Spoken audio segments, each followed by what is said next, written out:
Magandang hapon mga parikoy. Welcome back ulit sa ating channel. So sa ngayon, ang topic natin yan ay ganun pa rin mag-offset pa rin tayo ng cable tray.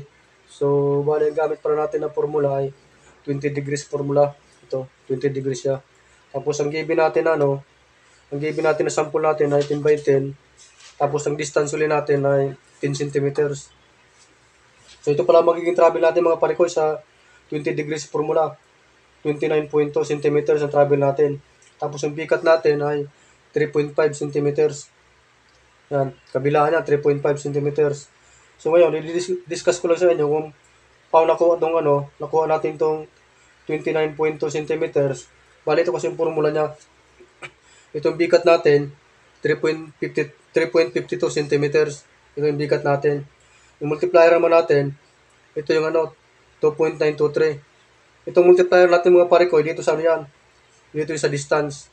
Itong bigat natin, ito yung multiplier ng ganito, yung bigat natin. Ayan, multiplier natin to. Ngayon ba, sample natin. Ngayon, sample natin ay 10 by 10. So, yung sample tayo ng 20 by 20, alam mo, 20 by 20 yung offsetin nyo. Vertical man siya o horizontal, ito yung sukat niya. Ito magiging multiplier natin mga pare ko. Itong 3.52 centimeters. So, bali pag multiply nito mga pare ko, ito, ililipat lang natin itong yung decimal point niya sa unahan ito. Kaya magiging na siya, yung 0.352. Pag minultiply natin sa kapal ng cable tray o lapad. Ito yung pag centimeters ang gamit natin ito. Centimeters. So, bali mag-sample tayo. Tingnan natin kung ilan yung bikat niya kung sakali. Ayun ba, ganito na yung pare ko, 20. Multiply lang natin sa 0.352. So, lagyan 3.352 lang kasi nilipat natin yung decimal dito sa unahan niya kaya laging para ma-shortcut yung yung result niya. Kaya ang result niya 7.4 ang result niya. Pare sa to mga pare ko sa sample natin ay 20 by 20. Mapa-vertical man sa horizontal, ganun lang pare ko itong formula niya 3.52 centimeters. So sa ngayon, ang sample kasi natin ay 10 by 10 lang. Ito lang bigat natin, 3.5. Ayan, 3.5. Halos pag ginawa mo kasi ito, kalahati lang siya. Kalahati lang siya sa So, bali, itong mga pare ko di bang given natin nabigat natin ay 3.52. Tinanggal lang natin yung to kasi list 5 pa siya Kaya naging 3.5 lang. So, sakaling maging naman to, alam mo 3.55, 56, 57, pwede natin i-round sa gawin natin 6, yan, 3.6. Sa offset kasi, walang problema yan, kahit i-round natin. So, bali ito na yung given natin na travel natin, 29.2 centimeters. Ito. Kailangan dito, simula lagi ng ng bigat natin.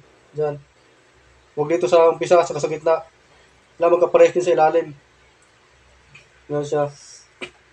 So, sa ngayon, subukan natin sa actual kung accurate talaga itong formula na ang bigat niya ay 3.5. Tapos yung multiplier niya ay 2.923. Try natin sa actual kung eksakto.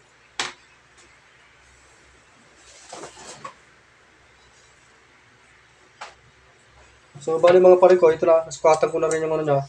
Bali, kakatingin lang natin. So, bali ito na yung sukat natin.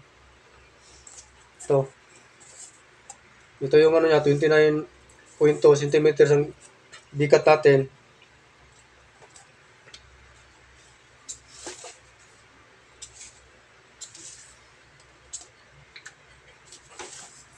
Yan, bali yan. 29.2 centimeters. Tapos ang sample natin ay 10 by 10 centimeters. Kailangan parehas na baba dyan, parehas. So, bali itong cutting na natin yan. So, bali gagawin nyo lang mga pare ko. Alam ba, ito 3.5. Pupunin nyo lang ang gitna. Yung dadalhin dito para parehas ang cutting natin. Dito. May eskwala sana kayo. Eskwalahan nyo lang para hindi na kayo mahirapan magsukat-sukat. Parang ganito lang siya. Kunin mo lang yung sentro. Tapos eskwalahan doon sa kabila. Kaya ang pag-guhit niyan para hindi na kayo magsukat-sukat. So, ganun lang mga pare ko yung pagsukat ng bigat sa pag-cutting na. Kunin mo lang yung sentro dito. Dadalhin sa kabila. Ganun din sa kabila yan. Parehas lang yan. Kailangan magkaparehas ang yan. ilang gitna kasi siya para pagbalik natin, 0-0 siya. So, try natin katingin kung eksakto talaga itong ano niya, yung formula, para makita natin kung accurate yung formula niya.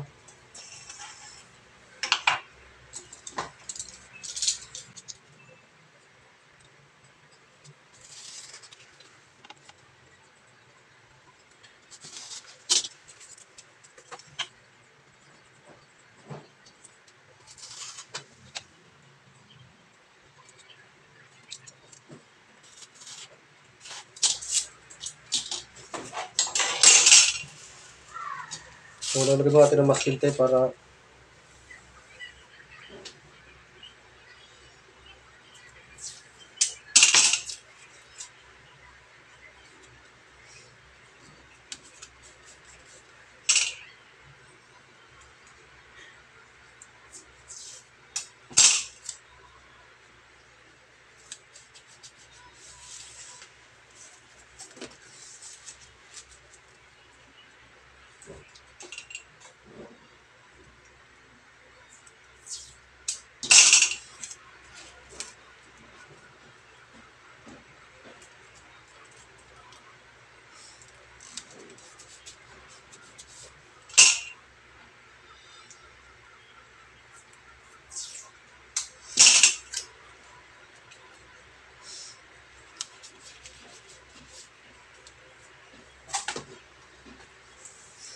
so ito na mga pare ko, nakating na natin.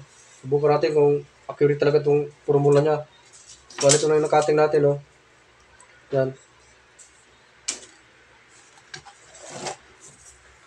Ito kung titingnan natin mga pare ko, bali ito pala nga natin. Itong kulay itim na ito na gawin natin, ito yung kukunin natin, ano, na sukat natin. Bali ito siya, 20 degrees. Tapos, ito, kung titingnan natin, ito yung 90 degrees niya, ito yung 45 degrees. So halos ano siya, halos gitna ng ano ng 45 saka ano 45 degrees to. Kaya kung ito paggamitin natin sa mga ano, halimbawa mag-upsit tayo ng mga 20 centimeters pababa, ito maganda gamitin para smooth lang yung ano niya, yung bali niya. Kumbaga hindi risky masyado yung ang kable nito. Pag 20 centimeters pababa, ito maganda gamitin. So ngayon, tingnan natin kung eksakto talaga yung ano niya, accurate yung sukat niya. Kung tama ba itong 3.52 na bikat niya, tapos 2.923 ano na, multiplier.